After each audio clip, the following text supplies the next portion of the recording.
ఈరోజు నేను మా జయరేఖ మేడం గారికి జరిగిన అవమానంపై మా స్పందన వివరిస్తున్నామండి. యాజ్ అ లేడీ అని కూడా చూడకుండా మన గౌరవనీయులైన కేటీఆర్ గారు తనని సభాపూర్వకంగా అవమానిస్తూ లీగల్ నోటీస్ ఇష్యూస్ చేశారండి. పార్టీ పరంగా ఏదన్నా ఉంటే అది క్వైట్ కామన్, వాళ్ళు ఏదనుకున్నారు ఒకరి మీద ఒకరు అనుకుంటారు. But mean while phone track చేయడం అనేది చాలా చట్టపరంగా చాలా నేరం అండి.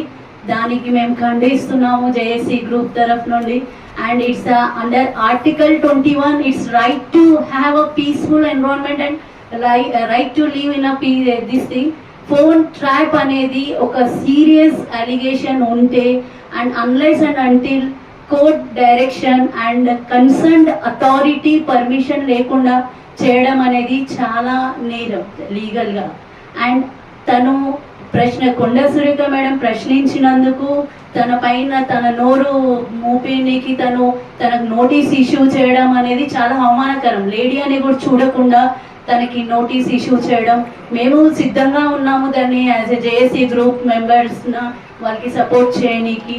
బికాస్ తనే అడ్మిట్ అవుతున్నారు ఇక్కడ. మా నాన్నగారు ఏమైనా అయితే గీతే పోరంబో అండ్ సమ్ లాంగ్వేజ్ మాట్లాడకూడదు చేసి ఉంటారు అని V6 న్యూస్లో తను అడ్మిట్ అయినారు, మేము ఫోన్ ట్యాపింగ్ చేశామని. బట్ ఏ సందర్భంలో చేశారు, పొలిటికల్గా ఏంటి అనేది అది చాలా అవమానకరంగా ఉందండి. మేము దాన్ని ఖండిస్తున్నామండి. జేఏసీ కమిటీ తరఫున రాష్ట్ర డీజీపీ గారిని కలిసి తనకి ఒక మెమోరాండం ఇవ్వడం జరిగింది.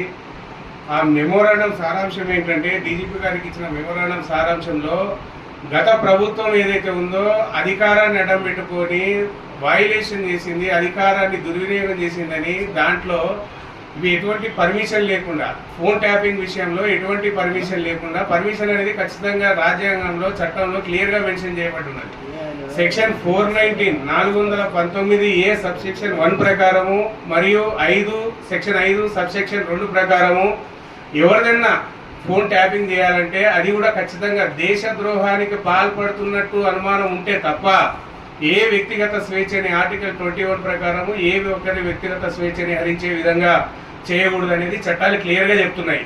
కానీ ప్రభుత్వము దూరంతో దొంగ పనులకు పాల్పడుతూ గత బీఆర్ఎస్ ప్రభుత్వము ఫిలిం సెలబ్రిటీలని, వ్యాపారవేత్తలని, తర్వాత రాజకీయ నాయకుల్ని టార్గెట్గా చేస్తూ కొన్ని వందల ఫోన్లను ట్యాపింగ్ చేశారని చెప్పి ఇటీవలే మాజీ మంత్రి వర్యులు గారు కూడా ఈ పత్రికా విలేకరుల సమావేశంలో ఒక సభలో ప్రస్తావన తీసుకొచ్చారు.